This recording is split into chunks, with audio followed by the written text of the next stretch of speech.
Hey everybody, welcome to my channel. Welcome to my second video. I just want to thank everybody that watched my first video all the way through because it was never supposed to be that long. So I just want to thank you, but I'm not trying to make this video that long, so let's just get right into it. So if you're interested in learning about what you're going to be learning about in esthetician school, then just keep on watching.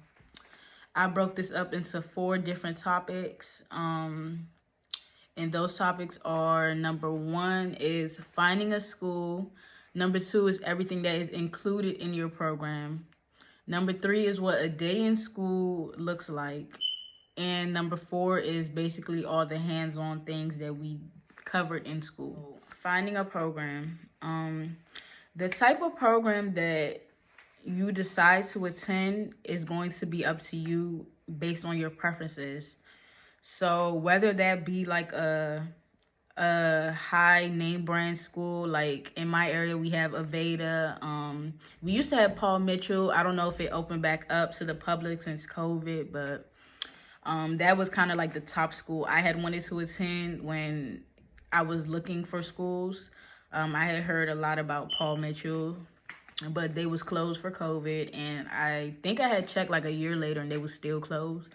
So I don't know if they had ever reopened back in my area, but yeah. So you have the option of a name brand school, or you can maybe do like a local program, or you can also look for programs that are for cosmetology that offer aesthetics program. And that was how my school was. So my school basically was a cosmetology program. So basically people come, they pay the low to get their hair done, and the girls are basically practicing on your head for the low. So that's not a bad deal. That's how my school was. Those are just some options of things you can keep in mind when looking for your school. But one thing I'm going to say is I feel like overall it's the same education when it comes to the basic aesthetics program through different schools. Even though it's like different schools, I feel like you're getting the same education. They're going to cover basically all the same things. And yeah, I feel like the only difference that's really going to be there is that you're going to be learning how your teacher does things basically. So you know, that's one way of learning. Like maybe your teacher's techniques is going to differ from how another teacher does their technique and how another school does their technique. And another difference is basically just how the whole school runs itself, like how the program is organized. That's going to differ from different programs. And yeah, but for the most part, I feel like, sorry y'all, I'm gonna be looking at my notes because I would say when looking for schools, what to take into consideration is pricing. If you're for a more affordable school, keep that in mind. What the program includes to differ from other programs. So I feel like you should take a look at all the different programs in your area and compare. Don't settle. I didn't settle. I didn't want to settle. I mean, I did kind of just settle because the school was right next to my house. But y'all don't settle. Find what you need in school and get that. So, yeah, some other things to look for when looking for schools is the scheduling. Different schools offer different schedules. Some schools are more flexible than others. Some schools, you know, maybe might work more on your time than others. So maybe if you're a mom, or if you're like, if you have a full-time job, you might want to take that into consideration and compare your options just to see which is better. I know my school, it's not really like too strict. It's kind of like more so on your terms, how long it takes you to finish your program. They give you the set date that you're supposed to start and end by, but you know, if anything ends up happening, or if you need to take like a leave, or you know, something happens, you can communicate that and they'll give you leave off or whatever. Then you can just come back and pick right back up and continue your hours where you left off. But yeah, I know that if you do financial aid, and if you take too long to complete your program, like a certain amount of time, you start going over that time, they're going to charge you more. So just be mindful of that. And yeah, but also if you're like maybe a mom or you got like a full-time job, just take into consideration a school that's maybe a bit more flexible and a bit more lenient with their scheduling. Just two real quick tips that I just wanted to like throw in there off of like doing my research.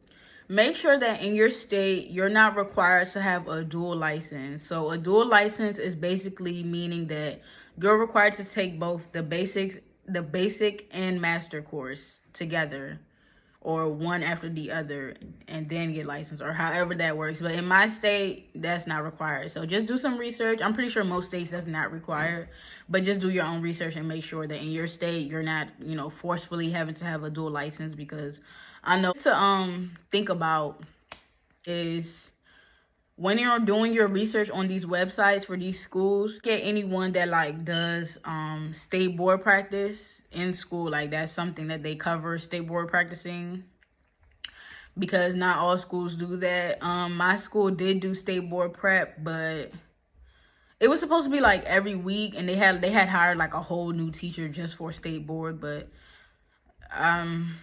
yeah, I had told y'all it wasn't as organized as it was supposed to be. So I think we had did state board like a couple times, but that's where I'm still like a little shaky on like the practical portion of state board. So if you got a school if you could find a school that does state boards prep, yeah, that would be great. So but my school did do state board prep. Shout out my teacher. She was doing state board prep with us. Like she would just read the questions throughout the day, and that actually did help me because I was just getting familiar with like the type of questions I might see on the exam, and just having the answer and the question together in my head, and it helped. So just keep that in mind.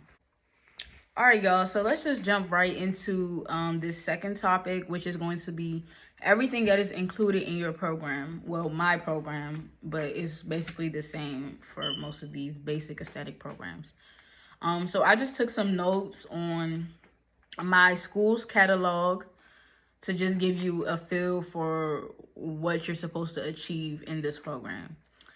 So yeah, like I said, the program is flexible. It depends on the student. The purpose of this program is to acquire a certification, knowledge of both the science and art of aesthetics. The grading policy is students must maintain a cumulative academic average of 75%. So you have to keep up a grade of 75% throughout the whole program, or yeah, I guess, who knows what happens. I guess you get dropped. That's not really going to happen if you're on top of your shit, because nothing is that difficult in it, but it's just about studying and all of that. So that's not nothing to be worried about. Quickly, I just wrote what the objective of the program is. So these are the things that you should know how to do by the time you complete this program. Upon completion of the program, you will be able to identify and analyze skin and or problems and administer corrective skincare treatments. We're going to have a thorough knowledge of anatomy, skin, and chemistry. You will be able to administer hair removal techniques and practice good hygiene and good grooming. You will also be able to practice professional ethics and personality development. You employ basic first aid measures and safety precautions. You also practice and employ rules, regulations, and laws of your state, wherever you're at. State Board of Aesthetics. Lastly, you seeking employment in skincare. Oh, my bad, y'all. I'm not even understanding my own damn handwriting. Okay, yeah. And then lastly, they're going to teach you how to operate and run a spa and employ the principles and practice of shop management. So those are all the things that by the time you graduate from your program, you should be able to do and should feel somewhat confident in. Okay, so I believe the requirements to signing up for school and the requirements to take state board is you must be at least 17 years old. You must have had completed 9th grade. and you must have completed 600 hours in school to be eligible to take the state board exam. So yeah. And just another quick tip I just threw in there is make sure you ask your school when you go to sign up or to do the walkthrough or whatever. Just ask your school, what's the graduation rate? So basically, what's the percentage of people that after taking this class that graduate and pass their board exam? So that's important, I feel like. Okay, so as for tuition, my school was not expensive. I was not trying to go to an expensive. I know for the most part it's going to be the same education everywhere, so I just stuck with what I stuck with. So my tuition in total was $10,595. To me, it's not that bad. That's paybackable. I did qualify for financial aid, so I think I only have to pay $6,000 out of pocket. And that's supposed to start 6 months after school. So I can set up a payment plan and then pay that monthly until that's paid off. So I feel like that's not that bad for a program. For a license like this at that too, having an aesthetics license, I feel like is so lucrative. Like there's so many things you can do, so many branches and different areas you can dive into. So I feel like $10,000 is damn sure worth it. Great investment. But actually it says here that I had got a Pell Grant. I don't know how I qualified for that, but I had got a Pell Grant for $4,330. Okay, yeah, so I think out of pocket, all I'm going to be paying is $3,627. That's it, out of pocket. So the tuition fee was $8,995, which isn't bad. The enrollment fee was $150. The kit, books, and uniform is $1,450 to be exact. And for me personally, I feel like these schools be getting over on these kits. Like for dollar store items, like y'all, I don't know if it was really from the dollar store, but the items in those kits, apart from the actual Dermalogica kit, because my bad, I'm talking so much, but the Dermalogica kit was actually nice. I really loved it. It was a really great kit. But every other kit, because we did get a second kit within halfway through the program, we had got like a second kit. Everything in that kit looked like it came from the dollar store, or they got it from like the cheapest bulk site they could find. So for it to be $1,450, that's a bit excessive, I feel like. But I guess because my school, they did provide uniform. Well, they provided you with like one uniform, but then like if something was to happen to your uniform, they would like give you one. So they had like a whole bunch of extra uniforms. So I'm guessing maybe that's why, but still not worth it to me. So yeah, and then the books too. The books should be like $100. So yeah, but that totaled up to $10,595. And yeah, that was how much I paid for school. So quickly, let me just go over in school. So your uniform is you're going to be wearing scrubs. You have the option of wearing closed-toe shoes. You can wear sneakers. Wear Crocs. You can wear Crocs. I actually heard that it was not good to wear Crocs. I think it doesn't support in some sort of way or something. It's better to wear sneakers. Well, for school you can wear your Crocs. It don't matter. But once you start doing services, just to get you in that mindset for when you're in the real world. I remember my teacher saying that like wearing sneakers gives you more of like a firmer stand on the ground, so you can like rip that wax or whatever. Wearing sneakers is better than Crocs. I heard, once you're out in the field. But yeah, for school, you're going to be wearing your scrubs. My particular school had us wearing white scrubs. That threw me off.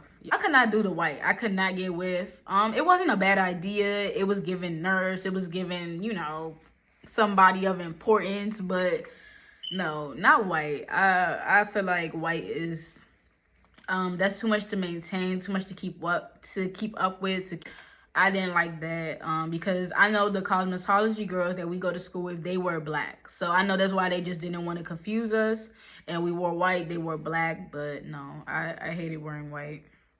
But yeah, apart from it just being messy, it's cool. It looks great. I remember all the time when we used to just be like sitting outside our school. Y'all nurses? Was this a nursing school? And I'm like, no, we're estheticians. Yeah, you're going to be wearing your scrubs. Let me just put this out there in the air for my girls that love getting their nails done. When you're in school, if you is trying to pursue a esthetician career, a job in aesthetics, you better be touching people's face. You better be doing this, doing all that. Like, you about to be using them hands, them fingers, baby. So long nails is not going to cut it. In school, my school, I know, was a bit lenient. They actually let us get nails. It just couldn't be nothing extra, like literally this. Like, you could get fake nails, but it just couldn't be nothing excessive, or just have your real nails nice and clean. But as for long ass nails, no. Even at my school, it was like, no. Like, I mean, it was still some girls who did their nails for like maybe their birthday or whatever, but let me just prepare you now. You're out in the field, nothing is really going to change. Like, you're still going to be touching people's face. You're still going to be, being busy with your hands. So long nails is not going to cut it. So, but baby, we all about to invest into some press-on nails. So as for your hair cannot be, coming down too far. It can't be like out in nobody's face. Like, if you're doing a service and you like hanging over them and your hair hanging down, that's a no. That's a big no. Your hair has to be put back in a ponytail if it was long, or just something cute, a bob. Nothing in your face. Something like this wouldn't be bad. I probably would just like wrap this. Yeah, that's the uniform policy. Yeah, my school wasn't very, very strict, but they was like, yeah. So that's just some things to take into consideration. So what an average day in aesthetic school looks like. So I'm just going to break this down into the theory days and the practical days. So for my school, the program is 600 hours and they break it up at 300. So your first 300 hours is going to be all theory. The only hands-on that you're going to be doing is on the dolls. Yeah, like I said, we were just using the dolls. That was the only hands-on portion. So the average schedule on a theory day would be like, all right, so school starts at 8:30. Most people are not there at 8:30. So 8:45 to 10 is going to be like a chapter reading. Or if it's a test, or I think we used to take tests on Wednesdays. So if it was a Wednesday, you're going to come in and take your test. Then from 10 to 10:15, you had a quick little break. And then 10:15 to 12:30 would be more chapter reading, worksheets, anything like a interactive type worksheet or something. Maybe watch like a YouTube video or something. And then from 12:30 to 1:30, we had lunch. So you had a whole hour for lunch. Then when you got back from lunch, 1:30 to 3 is going to be an activity. So like an actual activity. We used to do Jeopardy, and that shit used to be so funny. Like, and everybody used to be getting mad as shit. But yeah, that was fun. Or you would do your workbook. So then from 3 to 3:10 is another break. And from 3:10 to 5, it's just going to be like open discussion, anything that the teacher wants to talk about, any questions that anybody has. That's when the day kind of like slows down. Everybody's tired, and yeah. So we started a new chapter every week, and then you would be tested every week. So, but I know when we had got to like the more challenging chapters, which is in the beginning, like anatomy, the histology and physiology of the skin. Those chapters, I think we had like about 2 weeks to really study it, and before we took the test, because it was a bit more challenging than the other chapters. But yeah. All right, so quick disclaimer. I feel like you should attend esthetician school in a point in life where you don't have anything else to focus on, where you have a lot of free time and you have time to study, because anything that's like a distraction is going to throw you off, because aesthetic school is really study. Like, you have to you're only given a week to learn all this information, and then you're being tested. So, you know, you got to cram all that in. And then overall, I feel like the program is so short. Most programs are like 3 to 6 months. So you're cramming a whole bunch of just new information into your brain, and that could be a lot. So, you know, if you got like another job, or if you got something that's going to take your mind off of fully being on aesthetics, then don't go to school yet. Just wait till you have that free time to do that. So yeah, and along with that disclaimer, I feel like don't get discouraged like when you're in the beginning of school and it seems difficult as shit, because in the beginning chapters are anatomy, physiology, histology. Yeah, that shit get like, it's real live anatomy, real live histology, the science behind the skin. Like, that shit is not a joke. It's literally what you would learn in college about skin. So don't get discouraged if you feel like this is a lot, this is overwhelming, this is not what I thought aesthetic school was going to be about. Like, you know, you just got to learn the science behind everything first, and before you get to the fun stuff. So, all right, so really quick, I just want to tell y'all the chapters, that what each chapter is basically about. It's 13 chapters in the white book, and then you get a black book that's for personable skills. Chapter 1 is career opportunities and history of aesthetics. Then you got chapter 2, which is anatomy and physiology. Then you have chapter 3, which is physiology and histology of the skin. And then you have chapter 4, which is disorders and diseases of the skin. And that's kind of like, it's kind of interesting. That's where it kind of starts to get interesting. You're just learning about the different skin conditions. And yeah, so chapter 5 is where it was kind of like, it started to really pick up for me. And chapter 5 is skin analysis. Chapter 6 is skin care products, the chemistry, ingredients, and selections.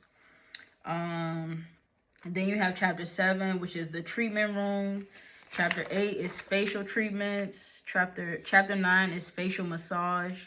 Chapter 10 is facial devices and technology. Chapter 11 is hair removal. Chapter 12 is makeup essentials. And chapter 13 is advanced topics and treatments. So, yeah. So halfway through the program, they gave us like a whole nother kit with this book, and this came with its own workbook. So, really quick, the chapters that you're going to cover in this book. And we didn't really read this book too much in school. This is for you to like read out of school, but we went over all like the most important chapters, because infection control is in this book. So, and that's the most important thing on state board and in aesthetics, is safety control, infection control. All right, so the chapters in the black book is 1 is life skills, 2 is professional image, 3 is communication for success, 4 is the healthy professional, 5 is infection control, 6 is the chemistry and chemical safety, 7 is electricity and electrical safety, 8 is career planning, 9 is on the job, and 10 is the beauty business. So 10 chapters in this. I have not finished reading this book, but this is the book that we're going to break down on my entrepreneur series, and, you know, get into the nitty-gritty of business. All right, so yeah, when it came time to doing services, you could bring your family members in or friends. You could do on other classmates, on the other aesthetics girls. When the cos girls was done with their clients, you could go and see if any of them was interested in getting a facial. We also went to the barber students or teachers, anyone who wanted to get a facial, they could come. So yeah, for me, I had posted on my IG because I had wanted to like kind of get active on my page. And that's another thing too. I feel like start your business page before or while you're in school. Don't try to like do it after. Do it while you're in school.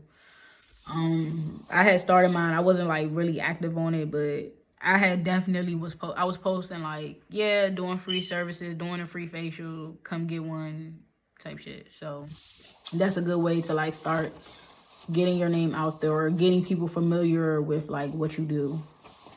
So yeah, so once you found a client, you had 10 to 15 minutes to set up your station. So that includes sheets, all your products, water in your steamer, fresh brushes, everything. Once your client arrives, you give them the consultation form.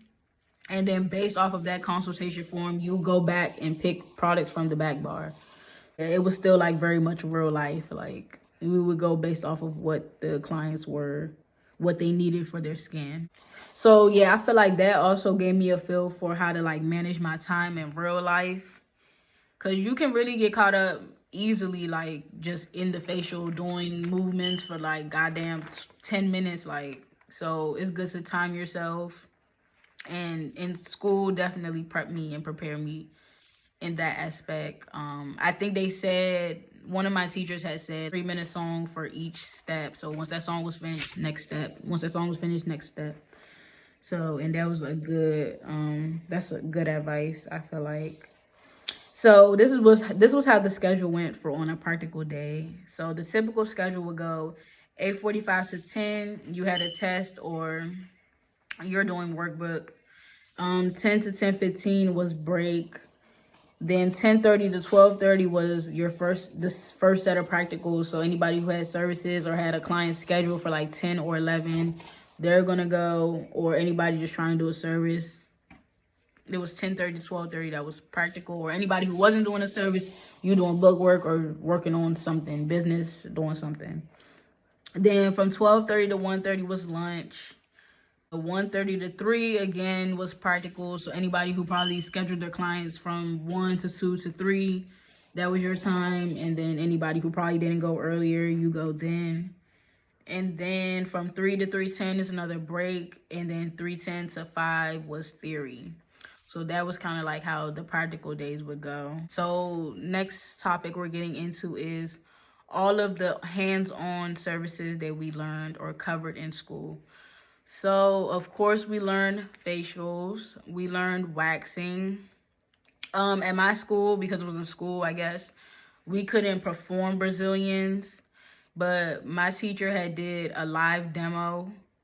So it was like we did like 2 live demos on like an actual person, and she waxed them. So we seen the Brazilian live. Back facials, I got my first back facial in school, and it feels really good. I would recommend everybody once in your life get a back facial. We did arm massages. We did paraffin wax. So it was one day they had brought that in. We got a feel for that, ducked our hand in there or whatever. We also did lash shampooing. We also learned makeup. And anyone who is interested in makeup, coming to an aesthetic school just to have a license, because maybe you don't want to go through the cosmetology program because it's too long and you don't care about none of that.